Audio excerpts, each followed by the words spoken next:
A 73ª edição da SOEA, Semana Oficial da Engenharia e Agronomia, em Foz do Iguaçu, no estado do Paraná, este ano, registrou uma grande presença de profissionais nas discussões que foram distribuídas em todo o espaço utilizado pelo Congresso, que anualmente reúne profissionais das engenharias de todo o país. Durante as manhãs e as tardes, o público acompanhou uma grande diversidade de temáticas. Debates como, por exemplo, o papel das lideranças no momento de crise, segurança de barragens, barragens de rejeito e desafios e perspectivas para o pré-sal brasileiro. Em debate também, a revolução tecnológica e os cenários de oportunidades no Brasil. O engenheiro civil Marcondes Moreira de Araújo falou sobre o grafeno. As principais características do grafeno são alta resistência, alta flexibilidade, impermeabilidade, ele é ultra fino, ou seja, o grafeno tem uma única camada de átomos de carbono, nada existe mais fino do que o grafeno, é transparente, tem uma alta condutividade elétrica e uma alta condutividade térmica. Parece um material milagroso, né? Com tantas características assim, com tantos prodígios para um único material. As principais características físicas e químicas do grafeno são a alta resistência. A resistência do grafeno é 200 vezes maior do que o aço. Tem uma resistência do grafeno equivalente ao diamante, não é? Para vocês terem uma ideia do que esse material representa. Na pauta também das discussões, a necessidade de mais engenheiros no Brasil. 7.606 agrônomos. Se eu tivesse que falar para o meu amigo Rômulo, 91 meteorologistas. Na geologia, 531 geólogos. A engenharia, 67 mil. Mas existe um país, que é a Coreia do Sul, que tem 1/4 da nossa população. Em 1990, há 24 anos atrás, ela formava 80 mil engenheiros e se tornou um dos tigres asiáticos na ocasião. Só perde em patente e inovação tecnológica para a China, que tem 1 bilhão e quase 300 milhões de habitantes e forma uma quantidade violenta de engenheiros. O presidente em exercício do Conselho Regional de Engenharia e Agronomia do Ceará, geólogo João César de Freitas Pinheiro, fez uma análise sobre o andamento dos trabalhos da 73ª Semana Oficial da Engenharia e Agronomia. Nós vivemos no Brasil um momento crítico seja do ponto de vista econômico, seja do ponto de vista político.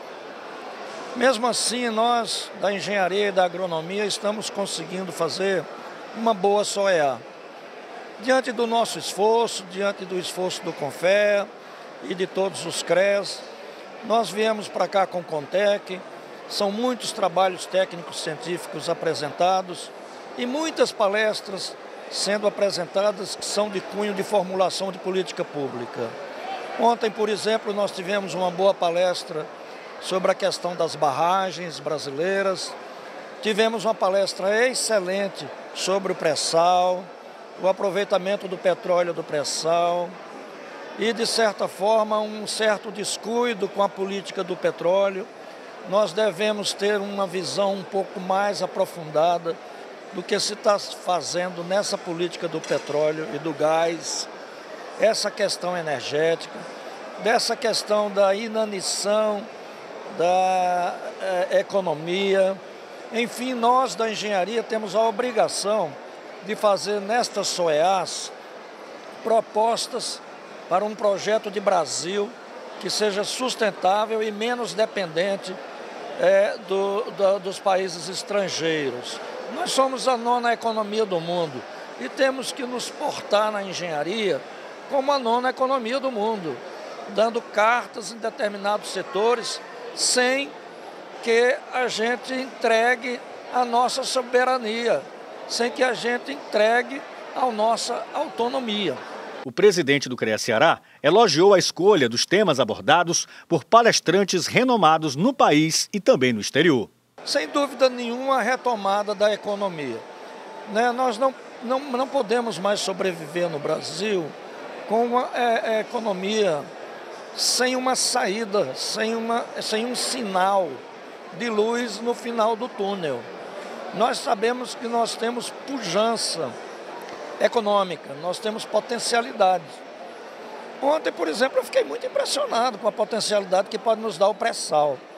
Né? Enquanto os outros países não têm mais como procurar petróleo nas águas profundas, nós estamos com toda a tecnologia brasileira, que é nossa, que não foi importada, de exploração e de explotação de petróleo e gás nas águas profundas, e temos condições de transformar o Brasil num grande parque industrial, seja de indústrias tradicionais, seja de indústrias de ponta. Nós não podemos mais passar pela história sem aproveitar as ondas tecnológicas da história. Né? Nós perdemos muitas delas. Agora, nós perdemos a do carvão mineral, nós perdemos a da eletricidade, né? Nós só viemos a fazer eletricidade hidrelétrica muito tempo depois. Nós perdemos a industrialização de ponta, nós precisamos retomar essa questão da industrialização de ponta, e nós perdemos a industrialização tradicional também, quando nós simplesmente substituímos na indústria determinadas funções que eram feitas pelos países mais centrais da economia mundial, e nós ficávamos aí com degradação ambiental, fabricando coisas que já não seriam tão importantes serem fabricadas nesses países de economia mais forte. Enfim, nós temos que assumir nosso lugar de novo na economia do mundo. Não podemos ficar a reboque dos outros países.